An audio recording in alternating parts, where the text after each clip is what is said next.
Welcome back once again. It is time for the Comics Coffee Table. Pull up a chair, bring a cuppa. We're taking a break. We're leaving the real world behind just for a few moments in a day. We meet every day here, 3 p.m. U.S. Eastern, daily, to talk about comic books, because that's what we love to do, and we love comic books. And cheers. Pull up a chair, please.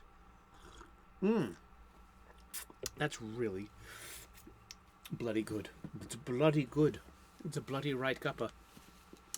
This year, I'm using these two books given to me by my parents for Christmas last year, so I'm dedicating this year to my parents. Thank you so very much. I love you very much, Mom and Hoppy Poppy, my stepdad, Hoppy. Well, I call Hoppy Poppy because it's cute, isn't it?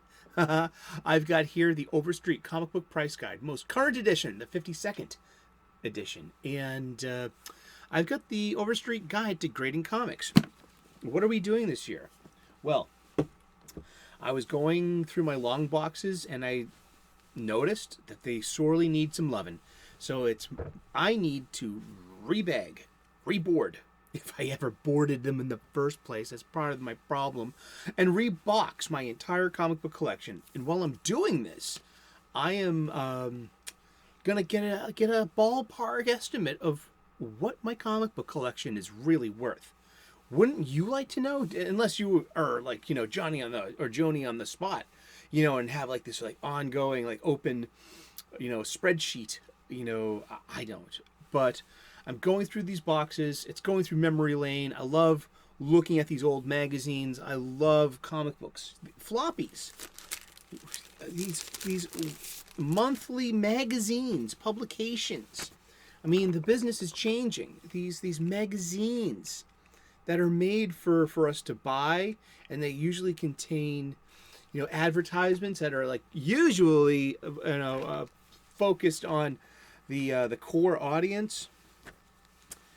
And gosh, I've been a comic book fan all my life. I've had a few collections growing up, and now I'm a grown up, and now I'm assessing my physical media and my comic book collection itself.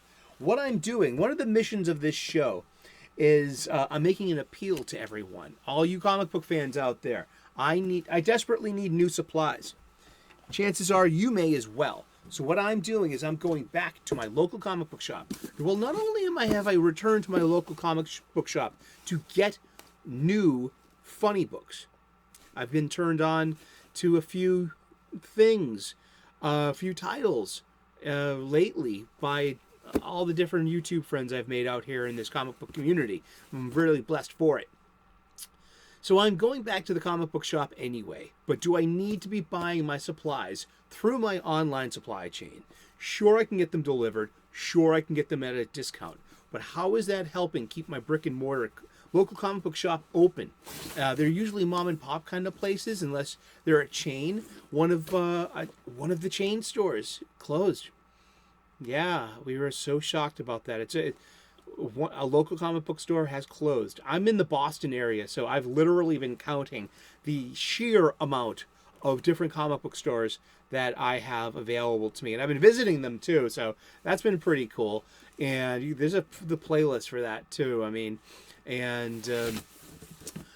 but instead of long boxes, I'm getting short boxes. The older I get, the heavier they get. So I'm getting my boxes at my local comic book shop. I'm getting bags at my local comic book shop. I'm literally waiting for them to get Mylars in stock so I can buy these 3 times as expensive Mylar bags from the comic book shop. I could be getting it would definitely be getting a price cut if I ordered them through my usual online subscription with free delivery and free TV station. They don't need pimping, but who does? My local comic book shop. And I got my acid-free boards too. And so I am getting my supplies at the local comic book shop. I suggest you do too, because when the local comic book shop is gone, they're gone. I mean, it's changing. I mean, look at your record stores. Did you grow up and have a record store? Do you know what a record store is? Do we have younger viewers out there? Did you grow up with no record store in the mall? Or exactly. I mean, but music has survived though. Music still goes on, and so will comics too. It's just things are changing. The direct market will change. There will still always be boutique stores. Yet, when we lose a comic book shop, I mean, they're lost to history, and that's pretty much what we have to say for that, don't we? Cheers. Awesome. Here we come back to the comics coffee table, where my friends would always congregate, and we would just shoot the shit. And there would always be a stack of movies or music or books, especially comic books. So here we are, making suggestions to each other and making stacks of comic books. Just be like, here, read this. Oh man, I should be, I don't really, I'm actually beginning to take suggestions once again. I mean, sure, I unintentionally give them through what I'm showing and what we're doing. So we're bagging, we're boarding, and we're going to look this up. This is We 3. This is a 3-issue mini by, this was done in 2004 on Vertigo Comics, DC's Vertigo Comics. Karen Berger, editor. The famous Vertigo Comics that created part of Sandman and those mature DC comics. But look at these wonderful covers. The interior art is insanely good. Or crazy good, or maybe I'd be more insulting, or just no thanks. I'm not going to agree to that conversation. But these are great comic books. Let's look inside and look at the indicia real quick. Where is the indicia? It's done in 2004. These kind of panel progressions were really new. These are in great condition, by the way. No dings. And it's about animal cruelty. It's about experimenting on animals, and it's about how 3 of the subjects escape the government facility: a bunny, a kitty, and a doggo. And they are We 3. And they escape. They had lives once before, but they were taken away from their lives. Look at that. Look at that beautiful cover. This is a picture tells a story, don't it? And these are our protagonists, our heroes, who we're supposed to root for and who breaks our hearts. This is a wonderful little story, and I'm looking at hindsight. I mean, I can see like Logan by James Mangold ripping this thing off, because in the end you have the Beast version, the 4th one, that you were the prototypes and this is the production model kind of thing. If you saw Logan by James Mangold, the rated R X-Men movie that showed old man Logan caring for the very elderly Charles Xavier, who is in his twilight of his life and maybe being the world's most powerful mutant and losing your faculties and perhaps having Alzheimer's or some age in related mental issues is fairly scary when you're the world's most powerful telepath. Great movie. By the way, great story. And so comic books like this started giving, carried on a tradition from the 80s about good serious themes. Is this activism? I don't know. About what? Animal rights and stuff? Yes! And how it's definitely done here. It's amazing. It's very nuanced. It's about empathy with the protagonists. I mean, it's a good, and but we're gonna look up its value though. And today we're talking about we're going through my spinner rack, and I'm just I'm gonna double up this one. There's 3 issues, so 3 issues, 3 acts. Most movies are in a 3-act structure. Just take about 30 minutes for each one, huh? Look at Fargo by the Coen brothers, 1996 movie. 90 minutes long. 3 acts. 30 minutes each. There's no wasted scenes. There's not a wasted beat in Fargo. You know, we're talking about comic books, but, you know, what this has, same difference. This is 3 acts. It's very well paced. You can get this on trade paperback as well. But the deal is here. Pika was so nice enough to do some research and give us some show notes. Thank you for your show notes, Pika. We 3 on Vertigo. We're looking up the book. I'm starting to call Overstreet the book. Capital T, capital B. The book. How about that? How you like them apples? I like them apples. I like apples. I like Granny Smith apples, and I love apple pie. Dutch apple pie, I've gotten less and less of a fan of over the years because it's all sugar on the top, and I think I prefer the buttery flakiness of a full crust. But I digress. Okay, We 3, DC Comics, Vertigo, October 2004, number 1 to number 3 of May of 2005. $2.95, limited issues. 1 through 3, Domestic Animal Cyborgs. Grant Morrison, Frank Whiteley. 9.2 near mint. $3. Cool.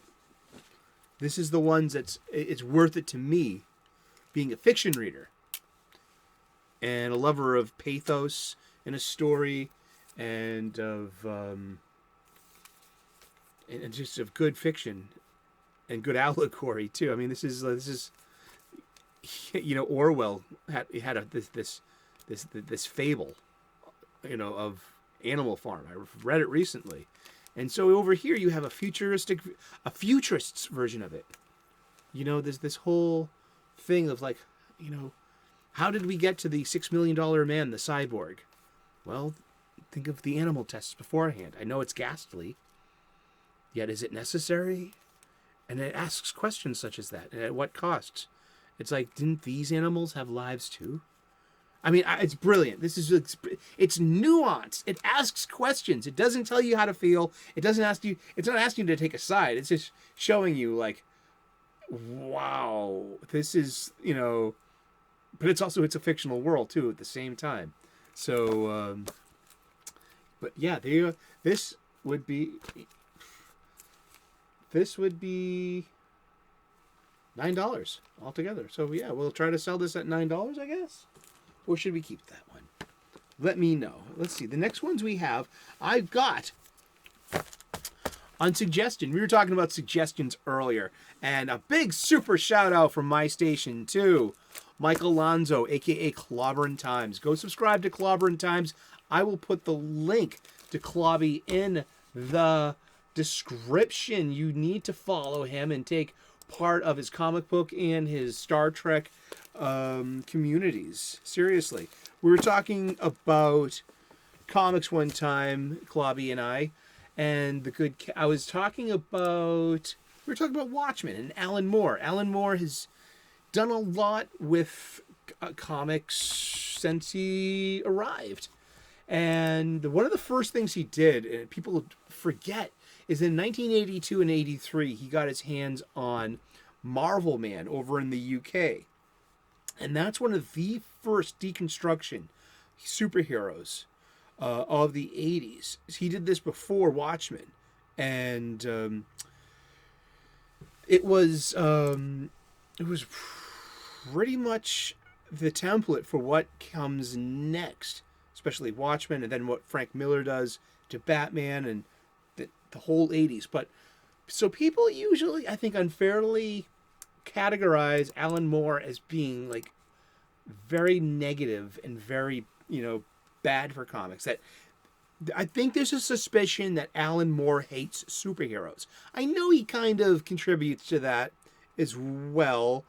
You know, he's a fiery individual. He talks on interviews. I mean, it's Alan effing Moore.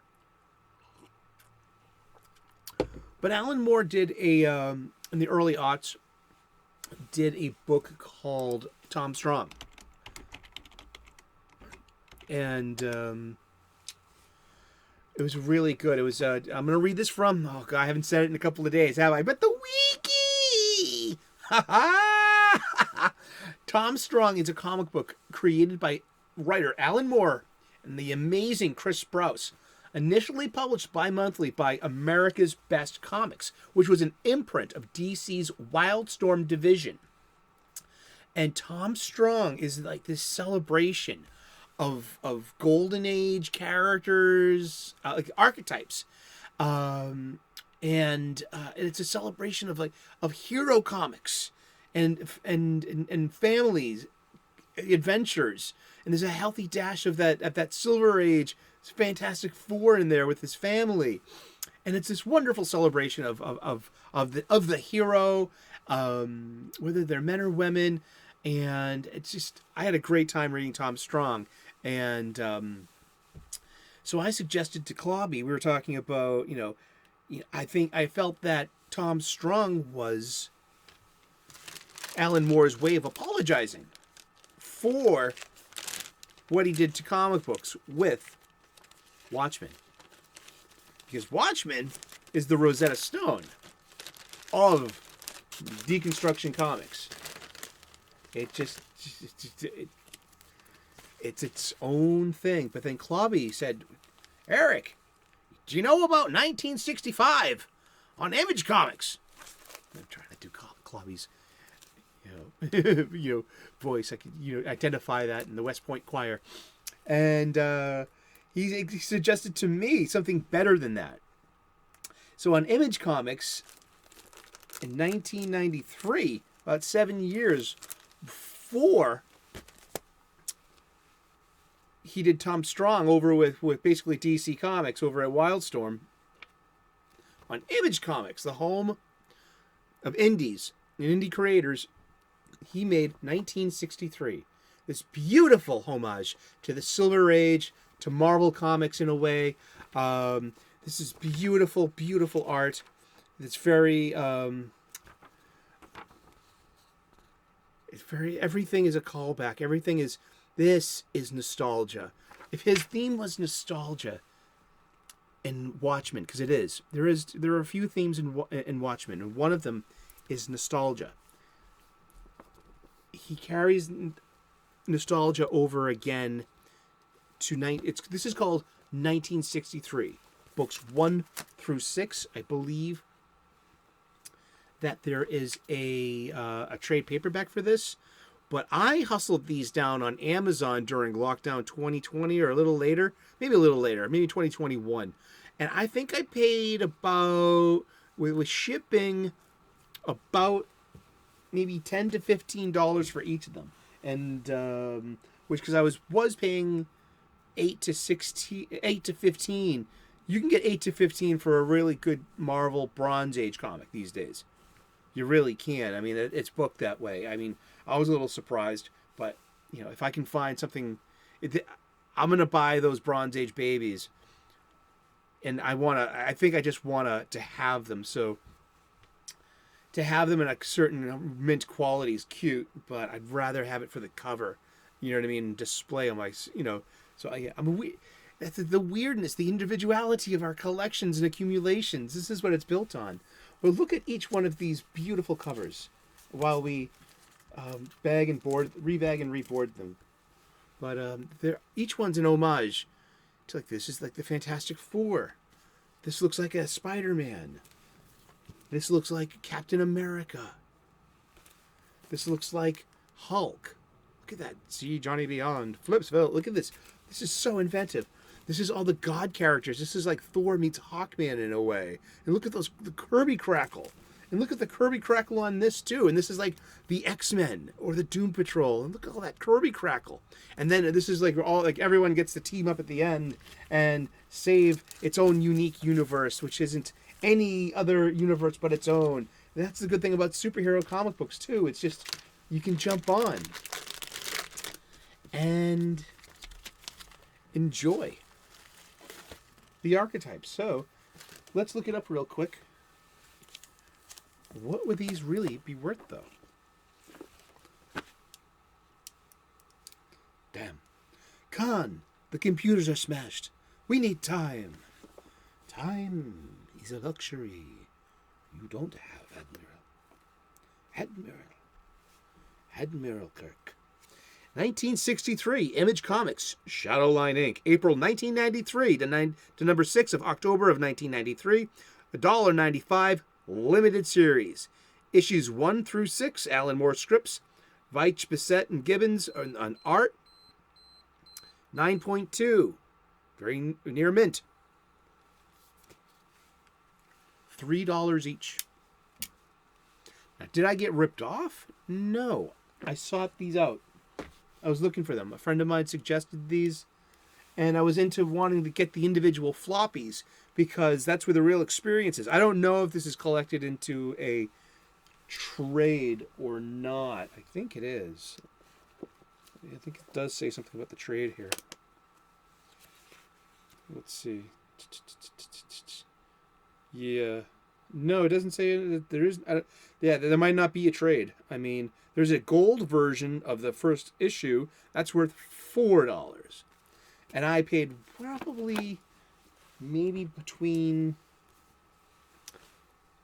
7 and 10 for each one, with then coming with the shipping as well. I mean, I'm pretty sure that but I was looking for just to get some decent comic books. But isn't that interesting?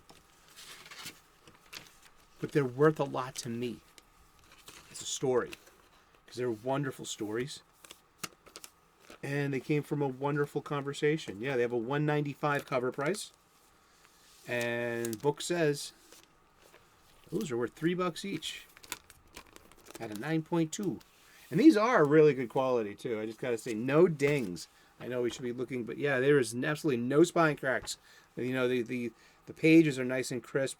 I mean, the whiteness of the pages is one thing, but overall, I mean, these are pristine magazines. The magazine pristine. Do you know what I mean? Ow! Grease lightning. I don't know. Pico writes all the musical bumps. If you have any complaints about the original music of the show, please direct them to our Boston studios. Filmed live before, recorded live, pre-recorded live before Stuffed Animals. Pre-recorded live before Stuffed Animals. We bring you the Comics Coffee Table. Indeed, we've been talking about comic books, and we're going to talk about comic books every day for the rest of the year. So tune in tomorrow, 3 p.m. U.S. Eastern, and we'll find out who we're talking about when we turn the page tomorrow. Please like and subscribe. I would love to earn your subscription. We make daily content here, 3 p.m. U.S. Eastern. Tune in. Turn on those notifications. Please, I would love to earn your subscription. Yes, come aboard. There's plenty of room for everyone here at our coffee table. We're taking a break. We're leaving our problems at the door. We're going to embrace some escapism just for a couple of minutes in our day. Now we're going to get back to our lives. We're going to clobber our problems and not be clobbered by them. How you like that? I like that deal a lot. Cheers. God bless. Namaste. Good luck. And we will see you again tomorrow in those funny pages. Cheers. Bye-bye.